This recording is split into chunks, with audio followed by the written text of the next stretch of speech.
Here's a question that makes a lot of people squirm. What if the best way to help someone out of poverty is simply to give them cash? No applications, no case managers, no hoops to jump through. I know what you're thinking because I've heard it 1,000 times in my work. They will just waste it. They will stop working. We are just enabling bad decisions. But here's the thing. We actually tested it, and the results might surprise you. Welcome back to Let's Talk Poverty Solutions. I am Sean Spence, and today we're talking about guaranteed income programs, specifically looking at what happened in Stockton, California when they decided to trust poor people with cash.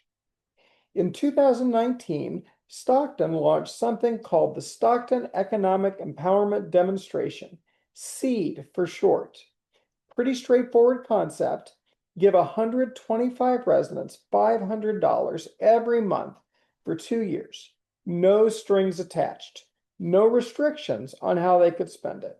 No bureaucrat looking over their shoulders, making sure they spent it on the right things. Stockton is not some wealthy coastal enclave. This is a city that filed for bankruptcy in 2012, a place where nearly 1 in 4 residents lives below the poverty line. Exactly the kind of community where people said this would never work. Mayor Michael Tubbs championed the program, and researchers from the University of Tennessee and the University of Pennsylvania tracked what happened.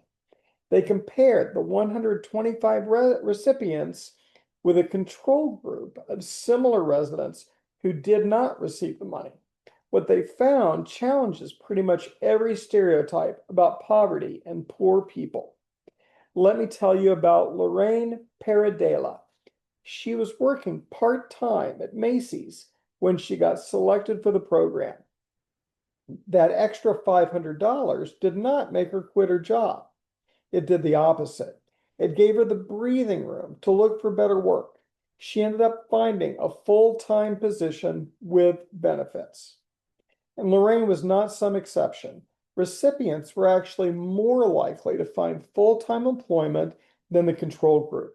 A year into the program, 28% of recipients had full-time jobs compared to just 23% of the control group. Think about that for a second. The money did not make people lazy. It made them more employable. Why? Because poverty is exhausting.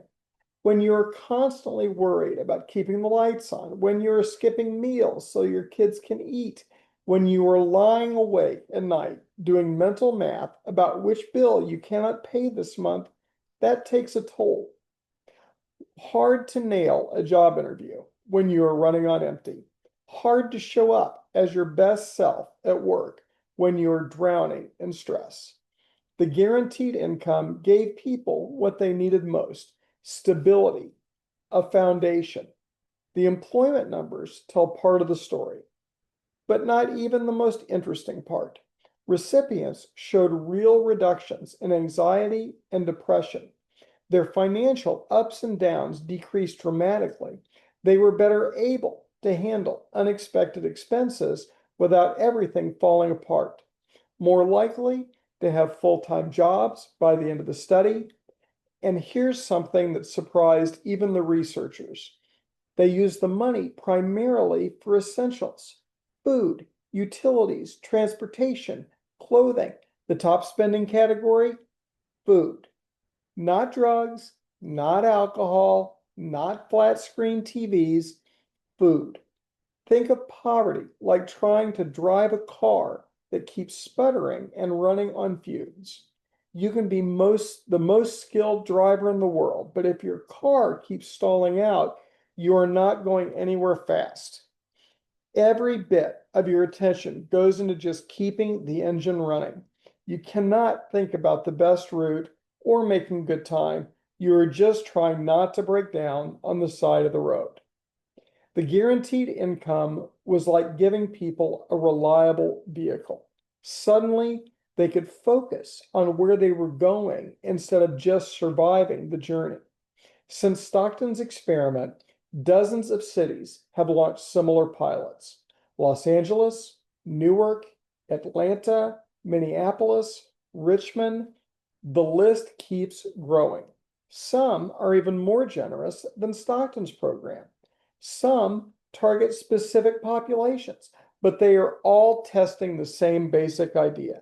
What if we trusted people to know what they need? Not really a new concept, by the way. Alaska has been giving every resident a yearly dividend from oil revenue since 1982. Nobody calls Alaskans lazy. Several countries have run similar experiments. The evidence keeps pointing in the same direction. But we are still having this debate because guaranteed income challenges something deep in how we think about poverty in America. We have built our entire safety net on the assumption that poor people need to be managed, that they need rules and requirements and oversight. That help should come with conditions. Guaranteed income flips that on its head, says people in poverty are not broken. They do not need fixing. They need resources. Look, I'm not here to tell you guaranteed income is a silver bullet. The Stockton program cost about $3 million for 125 people over 2 years. Scaling that up to address poverty nationwide would require serious resources and serious political will. We would need to have honest conversations about funding and sustainability. There are legitimate questions to explore. What is the right amount? Who would qualify? How do we balance guaranteed income with existing safety net programs? How do we measure success beyond employment rates? But here's what I keep coming back to. We have tried the other way for decades. We have tried programs with endless paperwork and invasive requirements and constant monitoring. We have tried making people prove they deserve help, and we still have 38 million Americans living in poverty. Maybe it is time to try something that actually works. So here's my question for you, and I really want you to sit with this one. If you were struggling financially, if you were working hard and still could not make ends meet, what would 500 extra dollars per month mean for you? How would it change your decisions, your stress level, your ability to plan for the future? Then ask yourself this: why would you assume someone else would use that money any differently than you would? The Stockton experiment did not just give people money, it gave them something arguably more valuable: trust. It said, we believe you know what you need. We believe you will make reasonable decisions. We believe you are trying. And you know what? People lived up to that trust.